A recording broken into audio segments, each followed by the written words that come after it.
Sebelum menonton, jangan lupa like, subscribe, dan tekan tombol lonceng. Selamat menyaksikan. Sebagai langkah konkret puncak peringatan Hari Koperasi ke-74 pada 12 Juli 2021, koperasi di Indonesia akan di-rebranding sebagai entitas bisnis yang modern, kontributif, dan kompetitif. Menteri Teten mengatakan, dukungan regulasi berupa Undang-Undang Nomor 11 Tahun 2020 dan PP Nomor 7 Tahun 2021 tidak hanya memuat kemudahan bagi koperasi, tetapi juga menjadi peluang yang dapat dimanfaatkan koperasi dan UMKM. Antara lain, amanat undang-undang bahwa program belanja kementerian atau lembaga dengan proporsi sebesar 40% untuk UMKM. Selain itu, pemanfaatan fasilitas infrastruktur publik seperti rest area, bandara, pelabuhan, stasiun, mal, dan infrastruktur publik lainnya sebesar 30% juga untuk UMKM. Teten menekankan bahwa entrepreneurship mindset dari koperasi juga harus diubah. Koperasi simpan pinjam atau kredit union perlu melakukan transformasi bisnis dengan mulai masuk membiayai sektor-sektor produktif. Tidak hanya itu, KSP atau CU juga harus melakukan inovasi diversifikasi jenis usaha. Teten mengaku saat ini berbagai masalah atau kasus koperasi muncul karena kelalaian, salah kelola, maupun praktik koperasi bodong. Selain itu, pemerintah juga melakukan peningkatan awareness serta literasi keuangan masyarakat melalui sosialisasi dan publikasi media sosial, pengecekan koperasi melalui sistem ODS dan NIK, atau konfirmasi ke kementerian maupun dinas KUMKM setempat, serta pembentukan jabatan fungsional pengawas koperasi yang tersebar di seluruh Indonesia dengan tujuan untuk lebih memperketat pengawasan koperasi. Peringatan Hari Koperasi ke-74 dengan mengusung tagline Untung Bareng Koperasi dirayakan dengan doa bersama dan rangkaian kegiatan secara virtual sebagai bentuk adaptasi terhadap kondisi di atas. Semoga tidak mengurangi esensi dari kegiatan peringatan Hari Koperasi ini.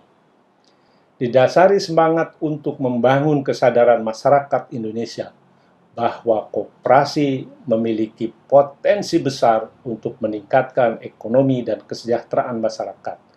Selain meningkatkan ekonomi anggota, koperasi diharapkan juga menjadi lembaga sosial dan lembaga pendidikan bagi anggota dan masyarakat. Namun saat ini, koperasi belum sepenuhnya menjadi pilihan utama kelembagaan ekonomi rakyat. Hal ini dilihat dari rendahnya partisipasi penduduk menjadi anggota koperasi yang baru sebesar 8,41%, masih di bawah rata-rata dunia yang mencapai 16,31%. Meskipun ada juga tingkat partisipasi tinggi seperti Provinsi NTT dan Provinsi Kalimantan Barat. Rendahnya kontribusi koperasi terhadap perekonomian nasional saat ini sebesar 5,1%. Hadirin yang saya hormati, saat ini kita sedang mengalami 3 disrupsi sekaligus.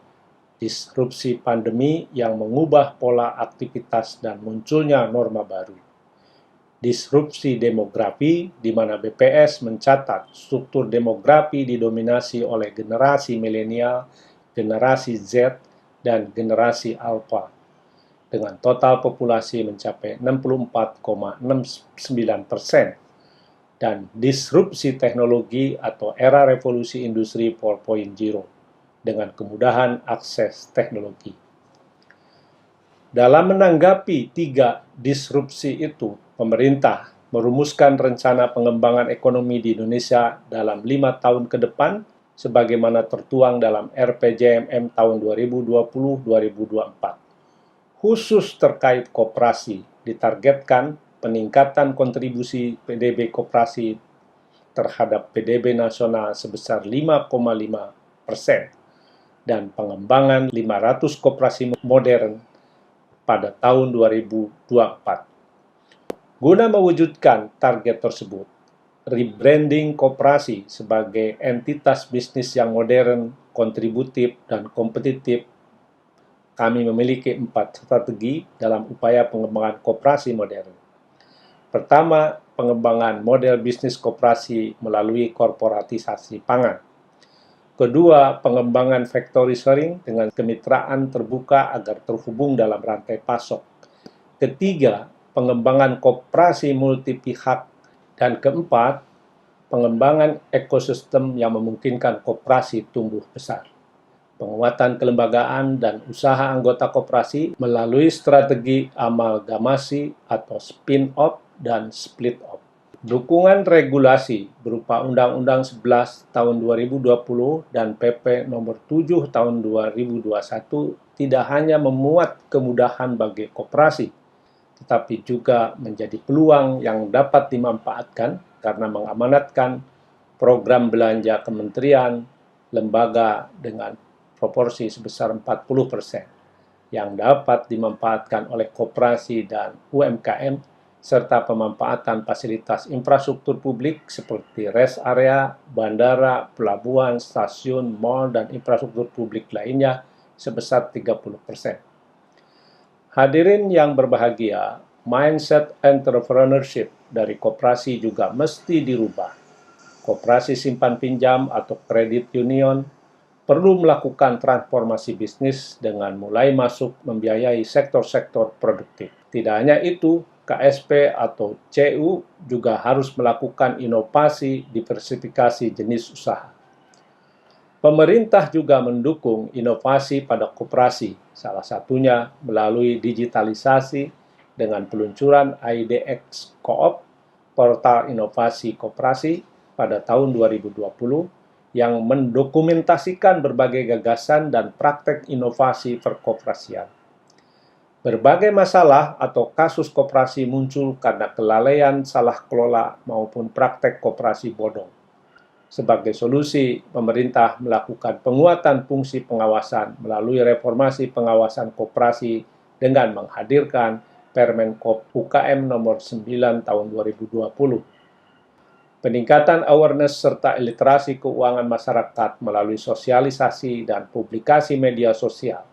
Pengecekan koperasi melalui sistem ODS dan NIK atau konfirmasi ke kementerian maupun dinas KUKM setempat, serta pembentukan jabatan fungsional pengawas koperasi yang tersebar di seluruh Indonesia dengan tujuan untuk lebih memperketat pengawasan koperasi.